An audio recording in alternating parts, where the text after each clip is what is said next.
अचानक नवापूरचे तहसीलदार व नवापूरचे पोलीस निरीक्षक यांनी पोलीस बंदोबस्त नांदवण फाटाजवळ 200 मीटरचे काम बेकायदेशीरपणे जेसीबी घेऊन आदिवासी शेतकऱ्यांना दमदाटी करून 24 मीटरचे रुंदीकरणाचे काम सुरू केले। देवळफळी ते दापूरपर्यंत रस्त्याचे बेकायदेशीरपणे शेतकऱ्यांना कोणतीही पूर्वकल्पना न देता 24 मीटर रुंदीकरणाचा प्रस्ताव मंजूर करून घेण्यात आलाय।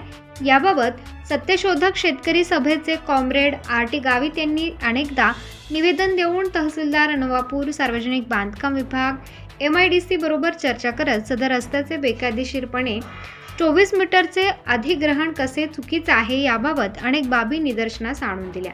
सदर रस्त्याचे 24 मीटरचे अधिग्रहण हे आदिवासी शेतकऱ्यांना नांदवण, धुडीपाडा, सुळी, जामणझिरा, सोनखडके, करंजी, बुद्रुक, बोरपाडा, दापूर ग्रामसभेला नोटीस न काढता सर्व वरील गावातील शेतकऱ्यांना कोणतीही पूर्व सूचना न देता, नोटिसा न देता, नुकसान भरपाई न देता देवळफळी ते दापूर पर्यंत रस्त्याचे दोन्ही बाजूने 24 मीटरचे अधिग्रहण केले आहे। यामुळे अनेक शेतकऱ्यांच्या जमिनी या फुकट हडपल्या आहेत। सोनखडके, करंजी, बुद्रुक, बोरपाडा, दापूर गावातील अनेक आदिवासींची घरे, शाळा उद्ध्वस्त होणार आहे। याला जबाबदार कोण?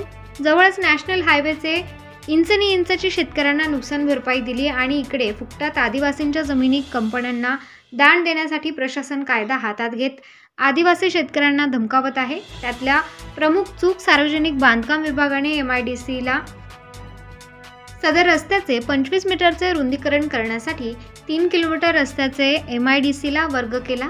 इथेच मुळात सार्वजनिक विभागाने स्वतःच्या मालकी असलेल्या जमिनीसारखी आदिवासी शेतकऱ्यांची जमीन वर्ग केल्या। या 3 किलोमीटरचे रुंदीकरण करत असताना शेतकऱ्यांना दमदाटी, कायद्याचा धाक दाखवत 3 किलोमीटरची परवानगी असताना 3 किलोमीटर 221 मीटर जास्त रस्त्याचे काम केले। त्यानंतर कंपनी आल्यामुळे सदर कंपनीला आदिवासींच्या जमिनीवर नजर गेली आणि पोलीस, महसूल, बांधकाम विभागाला हाताशी धरत परत 575 मीटर रस्ता वर्ग करण्यासाठी मागणी केली। पहिलेच विरोध असताना सुद्धा सार्वजनिक विभागाने आदिवासींच्या जमिनी फुकट कंपनीला देण्याचा जणू सपाटाच लावलाय। एका दिवसात 575 मीटरची परवानगी दिली। त्यानुसार MIDCने 575 मीटरचे काम पण जबरदस्तीने पूर्ण केले। तरी पण कंपनीची भूक भागेना। एकूण 3.575 किलोमीटरचे काम देवळफळी ते नांदवण फाटा व मध्यभागी सदर शेतकऱ्यांची जमिनी ही गट नंबर 70ची सोडून पुढे 252 मीटरचे काम केलेल्यात स्पष्ट म्हटले आहे की 3.575 किलोमीटर व्यतिरिक्त जर जास्त रस्त्याचे काम केले तर त्याची नुकसान भरपाईची जबाबदारी सार्वजनिक विभागाची राहणार नाही। असे असताना सुद्धा म्हणजे सार्वजनिक बांधकाम विभागाकडून 3.575 किलोमीटरची परवानगी घेऊन सार्वजनिक विभागाची परवानगी नसताना 70 गट मधील जमीन विनामोबदला 200 मीटर जमिनी हडपण्याचा डाव सर्वांना अंधारात ठेवत MIDCचे अधिकारी पाटील हे करत होते। त्या शेतकऱ्यांनी आणि सत्यशोधक आर.टी. गावित यांनी विरोध करत शासनाच्या निदर्शनास आणून दिले। पोलीस निरीक्षक यांना सुद्धा MIDCचे अधिकारी फसवत होते। 3 किलोमीटरचे पत्र असताना 3 किलोमीटर 150 मीटर असल्याचे सांगत होते। जेव्हा सदर पत्र दाखवायला भाग पाडले तेव्हा MIDCचे अधिकारी खोटे बोलतायत हे सिद्ध झाल्यामुळे तुर्तास बेकायदेशीर काम थांबवून झालेले काम मोजण्यास सांगितले। त्यानुसार 2 पोलीस व MIDCचे अधिकारी, पाटील व त्यांचे 2 माणसे आणि शेतकरी असे सदर काम झालेल्या रस्त्याची मोजणी करण्यात आली। त्यात सार्वजनिक बांधकाम विभागाने बेकायदेशीरपणे MIDCकडे 3.575 किलोमीटर रस्त्याचे वर्ग केलेले काम पूर्ण झाले आहे। तरी पण आदिवासींना कायद्याचा धाक दाखवत जर असेच बेकायदेशीरपणे 24 मीटरचे काम सुरू केले तर येत्या 2 दिवसात सर्व शेतकरी या अन्यायाविरोधात संबंधित MIDCचे अधिकारी, पाटील व संबंधित अधिकाऱ्यांवर आदिवासी अन्याय अत्याचार प्रतिबंधक कायद्याअंतर्गत गुन्हा दाखल होत नाही व आदिवासींना न्याय मिळत नाही तोपर्यंत लहान थोर सर्व बेमुदत उपोषणास बसतील। याला सत्यशोधक शेतकरी सभेचा पूर्ण पाठिंबा राहील। यामुळे जर शेतकऱ्यांच्या जीवाला काही बरे वाईट झाल्यास सर्वस्वी जबाबदारी ही सहभागी संबंधित सर्व विभागाची राहील असा इशारा आर.टी. गावित व शेतकऱ्यांनी दिला आहे। प्रबंधभूमी महाराष्ट्रासाठी विभागीय संपादक अजय भरसट, धुळे। बांधकाम विभागाने MIDCला रस्ता रुंदी करण्यासाठी 3 किलोमीटरची परवानगी दिली, ते काम त्याने केलेलं आहे।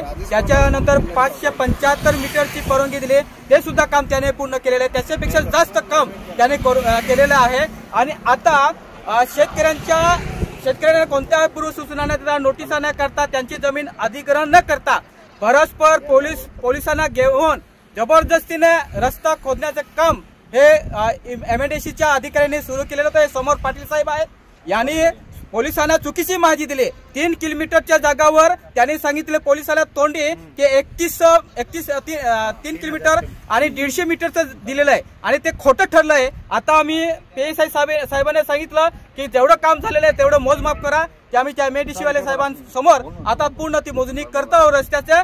जर मंजुरीपेक्षा जास्त काम केलं असेल तर हे पाटील साहेब आहे MIDCचे, हे चुकीची माहिती देऊन प्रशासनाला अंधारात ठेवून आदिवासींना अन्याय अत्याचार करतात। यांच्यावर अॅट्रॉसिटी गुन्हा दाखल करून आदिवासींना न्याय मिळवून देण्यासाठी सत्यशोधक शेतकरी सभा हे खंबीरपणे उभी राहणार, हे आज आम्ही ठामपणे सांगतोय। विभागाने 3 किलोमीटरची परवानगी दिली, ते काम पूर्ण झालं। त्याच्यानंतर 575 मीटरची परवानगी दिली, ते काम सुद्धा पूर्ण झालेलं आहे। आणि हे जे काम चालू आहे, एक्स्ट्रा काम चालू आहे, ही समोर कंपनी आलेली आहे। त्या कंपनीच्या दबावाखाली हे तहसीलदार आणि PSI साहेब आदिवासीवर दबाव टाकून रस्ता खोदतायत आणि 24 मीटरचं अधिग्रहण करतायत। या शेतकऱ्यांची 2 एकर जमीन विनामोबदला घेतायत। ही सत्यशोधक शेतकरी सभा सहन करणार नाही। आम्हाला लाठीचार्ज हवा, आम्हाला उचलत जेलमध्ये टाको, काय करो, पण आम्ही न्यायाच्या बाजूने, या आदिवासींच्या बाजूने उभे राहणार आहोत। जोपर्यंत न्याय भेटत नाही तोपर्यंत लढा हा चालूच राहील। हे बेकायदेशीर काम सुरू आहे, बेकायदेशीर जबरदस्तीने चालू आहे कंपनीच्या फायद्यासाठी। आदिवासींना मारण्याचं काम चालू आहे आणि त्याला जबाबदार आहे इथले तहसीलदार आणि इथले PSI साहेब नवापूरचे। हे जबरदस्तीने ते काम सुरू केलंय आणि आदिवासीवर दबाव टाकतायत आणि आता आम्हाला अटक करण्यासाठी ते जात आहेत।